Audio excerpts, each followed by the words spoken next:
If all the sessions you're doing are greater than 5 out of 10 on an RPE scale, there's a very good chance you're overtrained.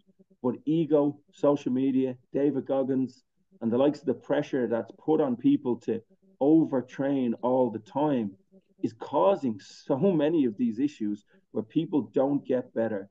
Train easy to train hard. Build your foundation before you put the bricks on. You want a big pyramid, you need a wide base. Whatever analogy you want to use. But if you go out to run aerobically and run anaerobically, the next session you do and everything you're trying to do is being miscalculated, and you're not achieving what you're trying to achieve with that session that you've just put down. Someone goes into you Westpac Fitness and does the VO2 max testing. I've seen you have them on a gradient treadmill and you're pushing them through.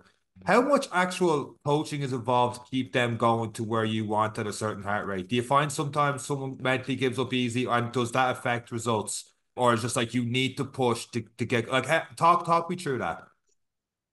Yeah, yes. Look, I have a very good handle on people's now nerves and understanding what their feedback is. And if someone doesn't want to talk and they're real nervous, I can kind of step off and I won't talk to them. Or if somebody needs more coaching, I will talk to them.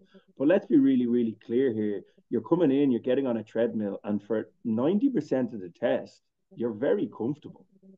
Realistically, the only discomfort is that you've this mask on your face.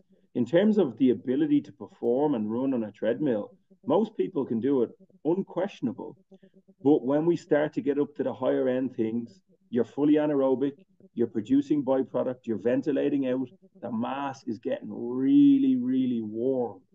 And that's when people start to psychologically think, I can't do this.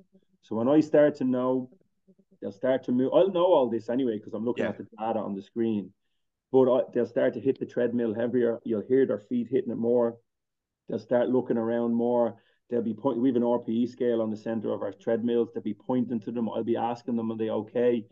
And when they start to tell me they're up at that 8 and 9 and they're going to want to stop, I'm like, right, give me another 15, 20 seconds. There's times on the screen. I'm like, right, let's finish the minute. We've just gone 14 minutes, 15 seconds in. I say, right, I need you to get to 15 minutes.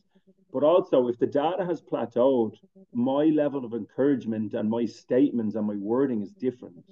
Right. So I know if the data is in, I'll start to talk to the customer more about where the stop button is, how we can get off the treadmill safely. I'll reassure them that their heart rate is okay. And if they keep pushing, I will start to make statements that, look, we've reached the point of diminishing returns here. We need to get you off this treadmill safely. We're not going to gain anything in pushing you on. So it is very, very important for us as testers to be able to read people, but be able to read the data during the test. And everybody's going to have a different starting point. Everybody's going to have a different finishing point, but everybody's going to get the same set of results in terms of individual interpretation of human physiology specific to them.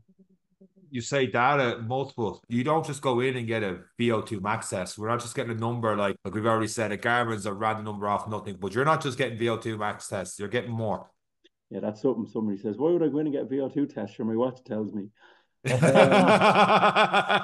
didn't mean it like that. Like we work down in Apple. We do a lot of work. I worked at Apple for nearly 10 years at this point, and we do our testing on site. And obviously, if you work for Apple, you're very much invested in Apple. So we go down and we tell people their real VO2 scores. They're like, no, but my watch says I got a 60. I'm like, pal, you got a 40. You're nowhere near 60. Like, he's like, no, but my watch told me I did. Yeah, look, within the test. So on the day, we're old school. You leave with a file, a file that's printed out for you. So we'll look at your VO2 max. We'll talk to you about the actual number. I'm very blunt. I'm very honest.